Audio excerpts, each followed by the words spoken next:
Welcome friends, अभ्यास online class के इस नए वीडियो में मैं कृष्णा आप सभी का स्वागत करता हूं। दोस्तों, हम लोग तैयारी कर रहे हैं कॉम्पिटिशन एग्जाम की, pre DElEd exam, entrance exam जो व्यापम की ओर से लिया जाता है। तो इसके लिए हम लोग देख रहे हैं दोस्तों, ओल्ड क्वेश्चन पेपर 2019 में पूछा गया था, उन सभी प्रश्नों को डिस्कस करने वाले हैं। तो दोस्तों, मैं जो बताने वाला हूँ वो है आज का हिंदी से संबंधित प्रश्न, जो 10 प्रश्न जो है दोस्तों पूछे जाते हैं एंट्रेंस एग्जाम में। इसके अलावा मानसिक योग्यता से 30 प्रश्न, सामान्य ज्ञान से 20 प्रश्न, शैक्षणिक अभिरुचि से 30 प्रश्न, सामान्य अंग्रेजी से 10 प्रश्न पूछे जाते हैं। तो इस तरीके से कुल दोस्तों 100 क्वेश्चन पूछे जाते हैं, 100 अंकों का होता है। सॉल्व करने के लिए 2 घंटे का समय होता है और कोई भी किसी भी प्रकार का ऋणात्मक मूल्यांकन नहीं होता और इसे ओएमआर शीट में एग्जाम लिया जाता है। तो हम लोग आज इस वीडियो में बात करने वाले हैं दोस्तों सामान्य हिंदी के बारे में। अन्य पर भी मैं वीडियो पहले ही बना चुका हूँ, नीचे डिस्क्रिप्शन में लिंक दे रखा है, वहाँ से चेकआउट कीजिए। अन्य वीडियो को भी आप ज़रूर देखिए। तो चलिए स्टार्ट करते हैं हमारा आज का ये वीडियो।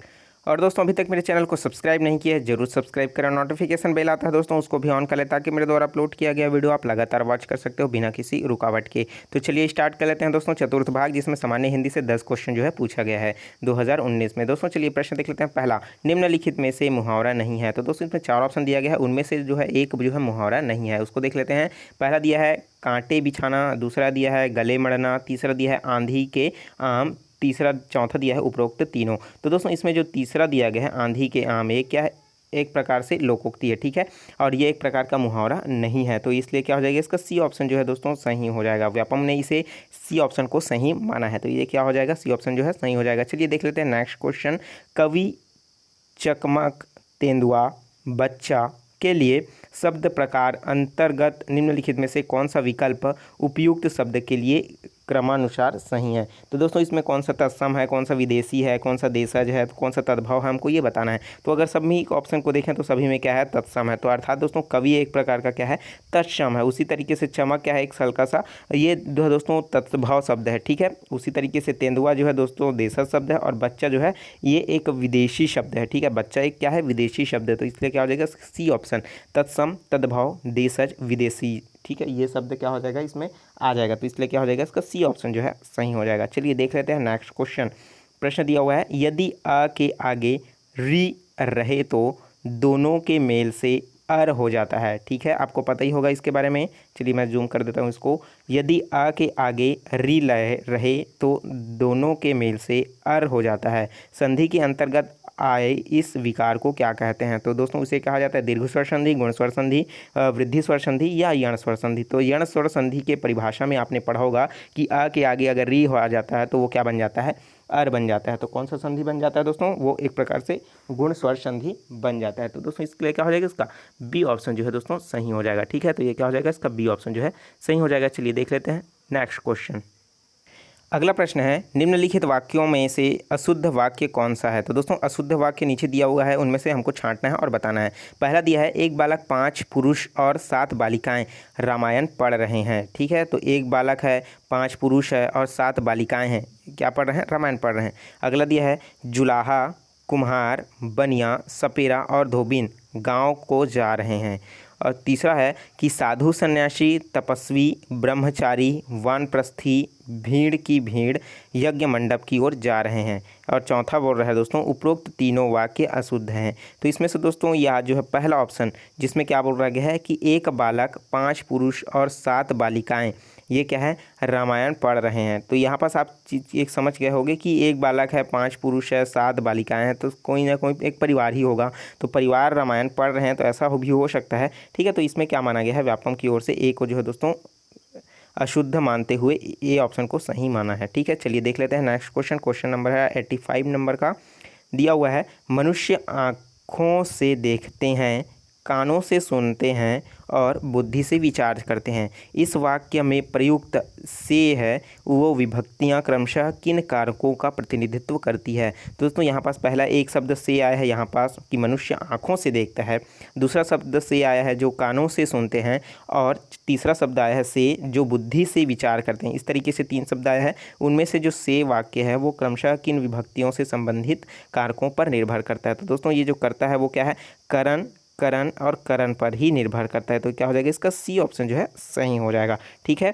और दोस्तों अभी तक मेरे चैनल को सब्सक्राइब नहीं किया हो जरूर कर दो, और नोटिफिकेशन बेल आता है उसको भी ऑन कर लो, क्योंकि इसी तरीके का बेस्ट अच्छा वीडियो आपको प्रोवाइड करता रहता हूँ मैं।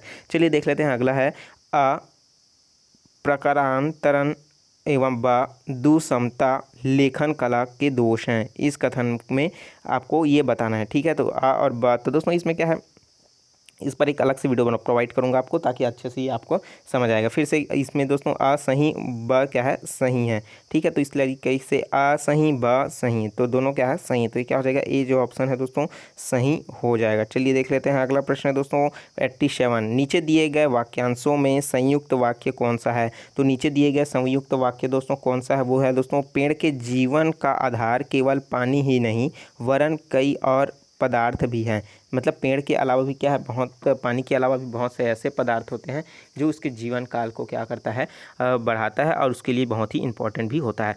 दूसरा बोल रहा है कि जो मनुष्य धनवान होता है उसे सभी चाहते हैं। ऐसा ज़रूरी नहीं है कि जो मनुष्य धनवान होता है उसे भी चाहते हैं। ऐसे बहुत से धनवान व्यक्ति होते हैं जो क्या होते हैं, बहुत ही, आप समझ गए होंगे मैं क्या कहना चाहता हूँ, ठीक है। सी ऑप्शन देख लेते हैं, मैं जिस दुकान में गया था उसमें पुस्तक नहीं मिली, ठीक है। तो इसमें क्या हो जाएगा दोस्तों, संयुक्त वाक्य इसमें से है क्या कि उसमें से पुस्तक नहीं, मतलब जिस दुकान, अगर वो किराना दुकान गया होगा तो वहाँ पुस्तक कहाँ मिलेगी, ऐसा ज़रूरी नहीं है, क्योंकि वो जिस बुक डिपो में गया होगा उस बुक डिपो में वो पुस्तक नहीं रही होगी, उपलब्ध नहीं रहा होगा, तो वो नहीं मिल पाया। तो ये जो है कौन से संयुक्त वाक्य के अंतर्गत आ रहा है, क्या नहीं आ रहा है, ठीक है। तो अगला देख लेते हैं, काम सीखा हुआ नौकर कठिनाई से मिलता है। तो दोस्तों काम सीखा हुआ नौकर जो है हमें कठिनाई से ही मिलता है। तो ये क्या है, संयुक्त वाक्य है क्या, नहीं है। तो हमारा जो संयुक्त वाक्य है वो सिर्फ और सिर्फ क्या है, पहला वाला है, जो पेड़ के जीवन का आधार केवल पानी ही नहीं वरन कई और भी पदार्थ होते हैं, खनिज लवण भी होता है, इंपॉर्टेंट बहुत सारी चीज़ें हैं।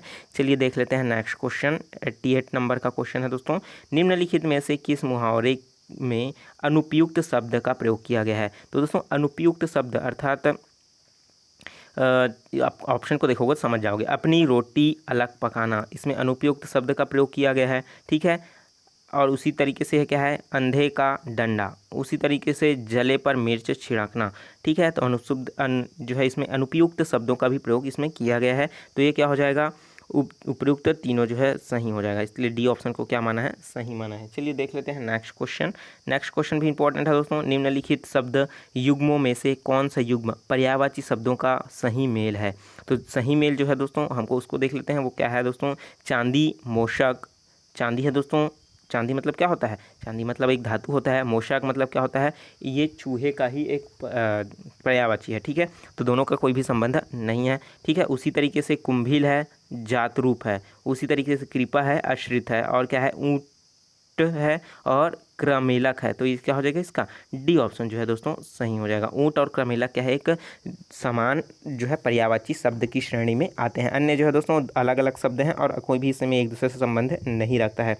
चैनल को भी तक आपने सब्सक्राइब नहीं किया, जरूर सब्सक्राइब करें, और नोटिफिकेशन बेल आता है उसको भी ऑन करें दोस्तों, क्योंकि जल्द ही मैं इस पर भी प्रैक्टिस सेट लाने वाला हूँ। चलिए देख लेते हैं नेक्स्ट क्वेश्चन और अंतिम क्वेश्चन। प्रश्न दिया हुआ है, तुलसीदास हिंदी के महाकवि को कौन नहीं जानता, ठीक है। कथन है, फिर से पढ़ रहा हूँ मैं दोस्तों, तुलसीदास हिंदी के महाकवि को कौन नहीं जानता। इस कथन में तुलसीदास तथा महाकवि शब्द के मध्य किस विराम चिन्ह का प्रयोग किया गया है। तो दोस्तों यहाँ पास देख सकते हो ये चिन्ह दिया गया है, तो यहाँ पास एक चिन्ह का, इस चिन्ह का क्या कहते हैं उसको पूछा जा रहा है। तो दोस्तों चिन्ह से संबंधित मैंने पहले ही वीडियो बना करके रखा है, वहाँ से आप उसके देखोगे, 8 से 9 मिनट का वीडियो है, तो देखोगे तो आपको दोस्तों उसका पूरा जो है चिन्ह से संबंधित क्वेश्चन क्लियर हो जाएगा। तो 1 नंबर आपका जो है पक जाएगा, अच्छे से कन्फर्म हो जाएगा। तो आप उस वीडियो को ज़रूर देखिए, ठीक है। हिंदी व्याकरण के नाम से प्लेलिस्ट पर भी सजो करके रखा, उसको जरूर चेकआउट कीजिए। तो देखिए यहाँ पास जो किया गया है दोस्तों, ये डैश वाला, तो ये है दोस्तों एक निर्देशक चिन्ह के रूप में प्रयोग होता है,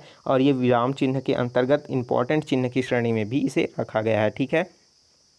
तो इसलिए क्या हो जाएगा, इसका डी ऑप्शन जो है सही हो जाएगा, ठीक है दोस्तों। नेक्स्ट वीडियो में हम लोग देखेंगे इंग्लिश के क्वेश्चन, जिसमें से 10 क्वेश्चन जो है पूछे जाते हैं उन्हीं से संबंधित, ताकि आपका स्कोर करने में, नंबर स्कोर करने में और रैंक लाने में भी बहुत ही आसानी हो आपको, और चाहे आपका दोस्तों गवर्नमेंट कॉलेज में आपका चयन होना भी बहुत ही आसान बनाने की मैं कोशिश करूँगा, ठीक है, ताकि आप जो है अच्छे से अच्छे सीख सकें। अभी तक चैनल को सब्सक्राइब नहीं किया दोस्तों, जरूर सब्सक्राइब करो, नोटिफिकेशन बेल आता है उसको भी ऑन कर ले। और इसके अलावा मैंने बहुत सारे भी वीडियो अपलोड करके रखा है, जिसमें दोस्तों दोस्तों अलग अलग फील्ड से जो क्वेश्चन पूछे जाते हैं, जैसे आप मैंने सिलेबस में स्टार्टिंग में ही बताया था, जिसमें मानसिक योग्यता, सामान्य ज्ञान, शिक्षण, अभिरुचि, इन सब का वीडियो मैंने पहले ही बना करके रखा है। नीचे डिस्क्रिप्शन में लिंक दे रखा है, वहाँ से चेकआउट जरूर कीजिए और इसका सिलेबस भी बना करके रखा है।